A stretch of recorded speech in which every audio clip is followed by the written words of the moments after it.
The wind rattled the shutters of the old white house on Cedar Lane, carrying the crisp scent of early October. Maple leaves drifted across the lawn in fiery reds and soft orange tones, like tiny flames dancing over the dying grass. It was the beginning of junior year at Willow Creek High, a small-town school where nothing much happened except football games, gossip, and the occasional fair. But that fall, something extraordinary happened, the kind of love that would be remembered long after the leaves were gone. Emily Turner was the quiet type, with a gentle smile and hazel eyes that seemed to carry her thoughts like little secret poems. She lived with her mother in a small house near the woods. Her father had left years before, and though she never spoke of it, you could feel the ache in her silence.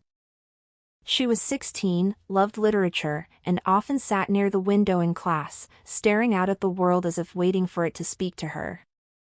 Then there was Liam Brooks, captain of the basketball team, tall, messy brown hair, the kind of guy everyone noticed when he walked into a room, but behind his confident smile was a heavy weight no one saw.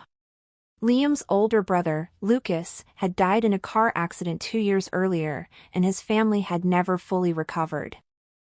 Liam carried that grief like a shadow. They had known of each other, but never really spoken. Until one day. Chapter 1, The First Spark. It started in English class. Mrs. Patterson assigned the class a group project on tragic romance in American literature. Emily was assigned to Liam, which at first made her nervous. She thought he'd brush it off or let her do all the work. But as they sat together in the library, surrounded by dusty books and quiet whispers, something unexpected happened. Liam asked her, "Do you really think love stories always end badly?" Emily paused before answering. "I think some stories hurt because they matter." Liam stared at her like he'd never really seen her before. "That's actually deep," he said, giving a small laugh. Over the next few weeks, they worked on the project together after school.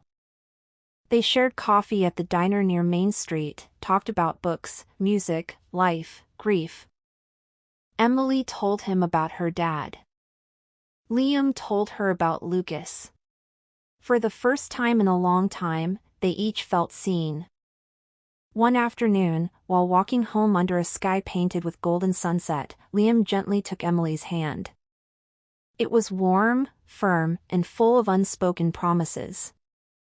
For Emily, it felt like the world had shifted. Chapter 2, Falling Leaves, Falling in Love. By November, they were inseparable. They had their first official date at the fall carnival. Liam won Emily a stuffed bear by tossing rings, and they shared cotton candy under neon lights.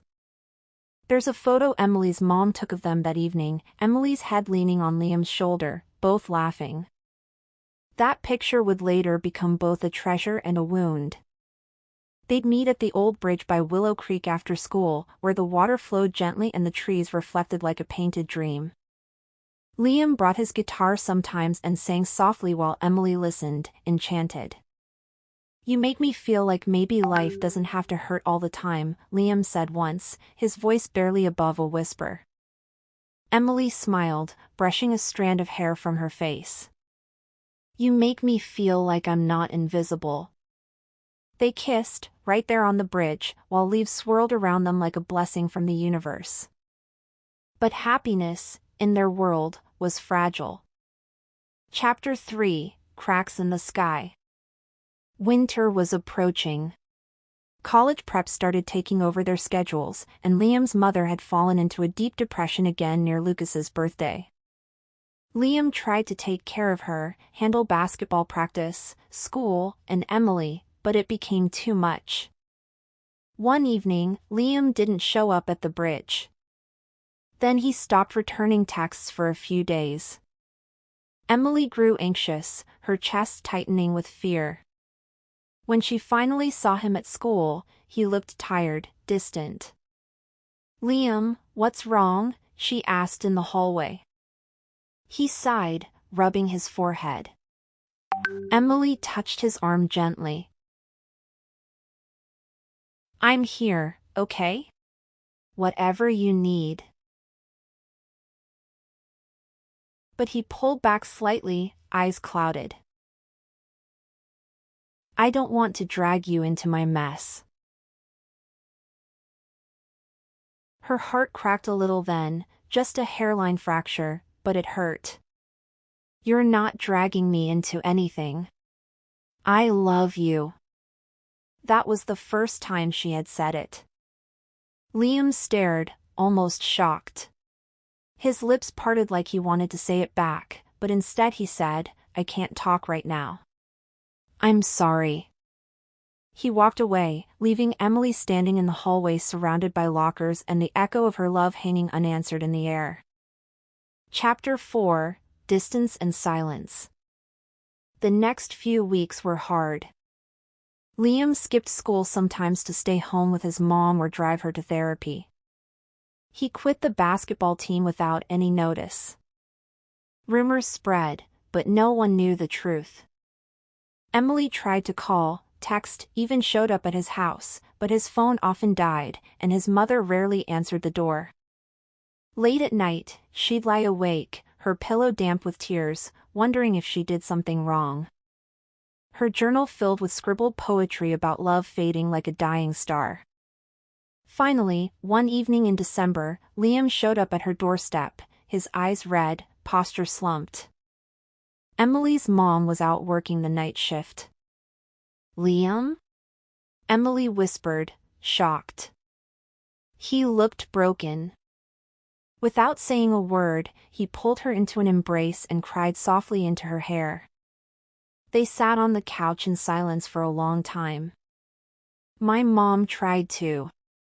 She tried to overdose yesterday, Liam finally said, his voice shaking.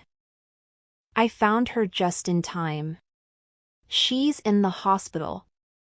Emily's eyes filled with tears. She held his trembling hands. Liam. I'm so sorry. He looked at her, eyes glassy. I don't know how to keep going. I feel like everything around me is collapsing. Emily kissed his fingertips gently. I'm with you. You're not alone. For a brief moment, they held each other, and the world felt still. Chapter 5: The Decision. After that night, Emily thought maybe things would get better, like they could rebuild from the pain. But life had other plans. Liam's relatives from another state decided it was best if his mother went to a treatment facility. They were moving her away. And Liam would have to go with her to live with an aunt in Chicago until things stabilized. He found out just after New Year's. He called Emily to meet him at the bridge one last time. It was freezing. Bare trees stood like silent witnesses over the frozen creek. I have to leave, Liam said softly, breath white in the cold air. Emily's voice cracked. When? Tomorrow morning. She covered her mouth with her glove, tears already falling. No, Liam, please. He pulled her close, burying his face into her coat. I don't want to go. But I don't have a choice. Mom needs help. And they won't let me stay here alone. Emily sobbed, shaking her head. We can figure something out. I can't lose you. Liam's voice broke. You won't. I'll call you every day. We'll write. I'll come back. I promise. She clung to him, as if her embrace could stop time. They promised to stay together, no matter the distance. That night, they kissed with desperation, as snow began to fall gently around them. Chapter 6: Love Across Miles. At first, they called each other daily, writing long texts and letters. The distance hurt, but their love remained alive, two hearts beating across state lines. But over time, Liam's calls grew less frequent. School in Chicago, therapy sessions, taking care of his mother, part-time job, exhaustion. Emily waited for his messages like a flower waiting for rain. Eventually, his texts became shorter, then paused altogether for days. She waited by the phone every night, staring at the last message he sent, "I'm sorry. I just need time." 1 month passed with no calls. Then 2. One evening in March, Emily stood on the old bridge alone. The creek had thawed, and the world was waking up for spring. But her heart felt colder than ever. She pulled out her phone and opened the last voicemail Liam had left weeks ago. "Hey Em.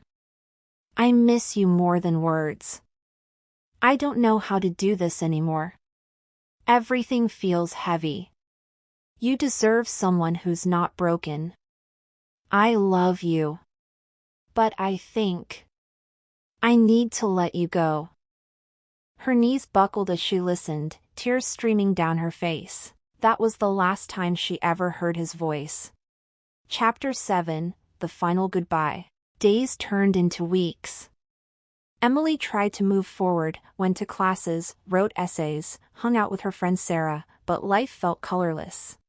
She kept their photo in her journal, but it grew harder to look at. Spring turned to summer. She heard rumors Liam wasn't coming back for senior year. His mother had relapsed, and they were moving again, this time to Oregon. Liam had deleted his social media. He was disappearing like a ghost. One rainy evening in June, Emily sat at her desk writing a letter she knew she'd never send. She poured out every memory, every promise, every broken piece of her heart. She ended it with, "If loving you was a mistake, I'd make it again 1,000 times." She folded the letter, placed it in a box with Liam's old guitar pick, the carnival photo, and a pressed maple leaf from the day they first held hands. She buried the box under the oak tree near the bridge. Epilogue, The Echo of Love. Years later, Emily graduated, moved to New York for college, began writing stories. She published a short novel about first love and heartbreak. Readers called it beautiful, haunting. Sometimes, on quiet autumn nights, she'd look at the dried leaf she kept in her wallet, fragile, slightly brown, but still holding its shape. Liam had never contacted her again.